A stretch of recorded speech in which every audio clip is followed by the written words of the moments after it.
давраҳои ҳазрати умар разиаллоҳ мега як ҷавон ҷош хест, як мӯйсафед ҷош хест, гуфт: э ҳазрат, чӣ мегӯӣ дар ҳаққи фарзанде ки тиёқа бигираву дар сари падар бизана? ҳукми фарзанд чиай? оли мегӯяд ҳазрати умар ҷавоб нодода ки бачаш ҷош баланд шид. гӯ ҳазрат, як суол ман дорам, ҳамун бача ману. оё фарзанд ба гардани падару модар ҳақ дорад ё надорад? ё фақат ҳамин ҳақ падару модар дорад, фарзанд дорад ё надорад? зеро ки аз замоне ки ман таваллуд шудам, номи мана кирм гузоштад, ҷуълон, кирми сиёҳ. ва аз замоне ки ман камтарак ҳамин ақлам ба ҷо омадааст, ман дардум би ҳамин гову хару. ман дигар инами қадар чизе ки маро омӯзондааст ҳаминай. боре ҳамин падарам ба сари ман мақсад дуғу пӯписа кард, ман ира хиёл ҳамин хар кардам. ман ё ки агар яке гардану натан ҳамин як тиёқш мезанам, дуруст пешам мерава.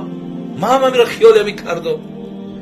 ҳазрати умар гуфт: ҳақиқатан агар фарзанде ки падара агар ҳамин муомилаи ту кардӣ агар анҷом диҳад, ин фарзанд оқшуда мешавад.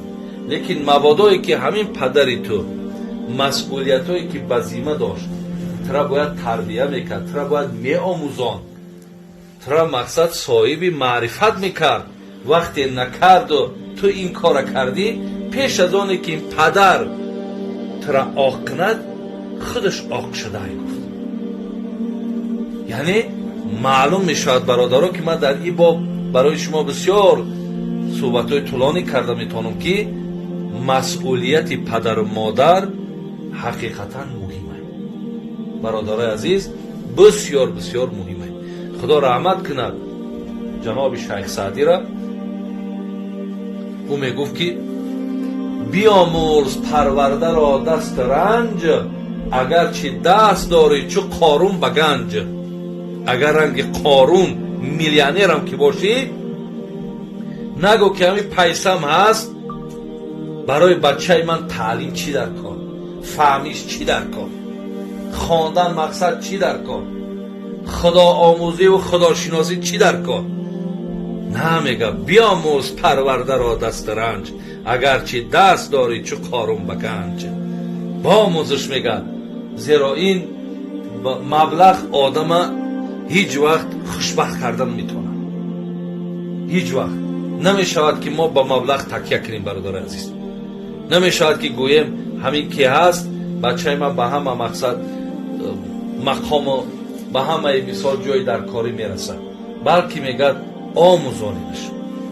зеро худо раҳматш кунад, мегӯ хурмо натавон хӯрд аз ин хор ки киштӣ, дибо натавон бофт аз ин пашм ки риштӣ.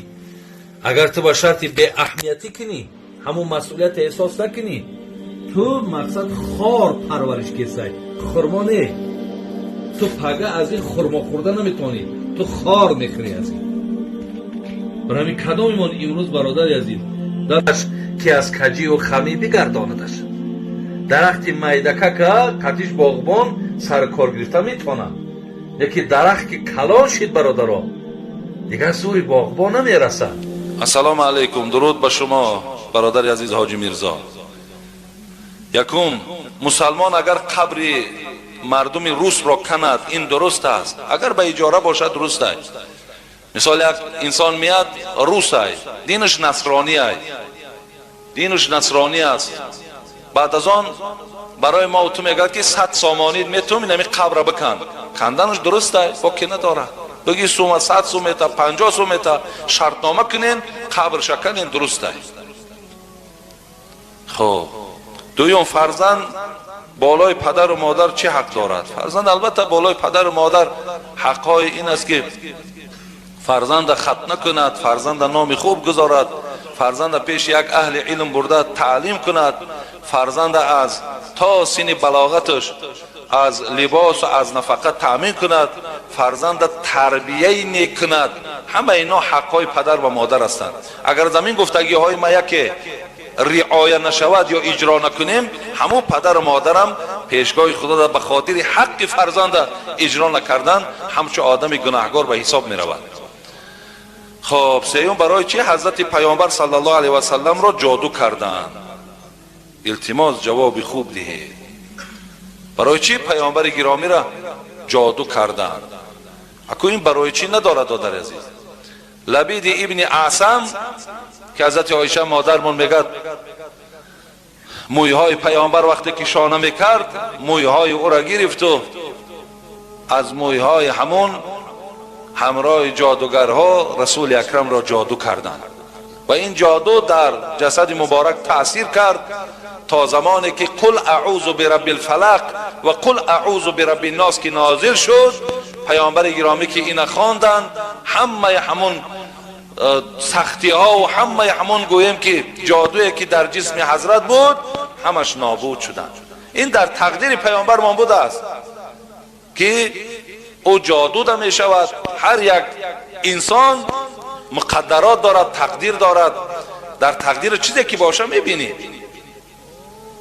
برای همین دادر عزیز این هم یک حکمت دیگرش همین است که یک مهربانی خدا است که خداوند برای ما معوذتین داد، قل اعوذ برب الفلق قل اعوذ برب الناس داد که امتای پیامبر دائم خوانین، اینها را در دستاتون دمین، در تمام بدنتون مالین تا که از این جنایتکارها، از این پلیدها، از این افلاس هایی که نام اونا جادوگر و فالبینن شما نجات یابید.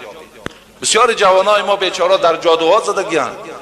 امروز خدا برکت یاد بسیاری برادرایی که رقیه خوان داریم میروان از همون جنها خلاصشون میگردانند با قدرت الهی.